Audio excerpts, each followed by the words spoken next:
Another question on number system.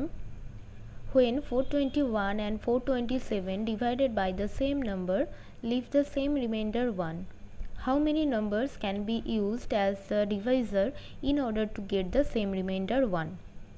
মানে 421 আর 427কে এমন একটা সংখ্যা দিয়ে আমরা ভাগ করব যখন দুটো ক্ষেত্রেই আমার রিমাইন্ডার 1 আসবে। তাহলে 421 আর 427কে সংখ্যা দিয়ে ভাগ করব যেখানে আমার রিমাইন্ডার সেমই আসবে, দুটোর ক্ষেত্রে 1 আসবে। তো আমরা জানি ডিভাইজার ইকুয়াল টু যে সংখ্যাটা বলবে মাইনাস করব রিমাইন্ডার দিয়ে, তাহলে আমার আসছে 420। সেম পরেরটাতেও ডিভাইজার ইকুয়াল টু যে সংখ্যাটা আমাকে বলেছে -1 যদি করি তাহলে আসবে 426। তো এই 420 আর 426-এর এমন কমন ফ্যাক্টর নিতে হবে যার ফলে আমার রিমাইন্ডারটা 1 আসবে, দুটোর ক্ষেত্রে আমার সেম রিমাইন্ডার আসবে।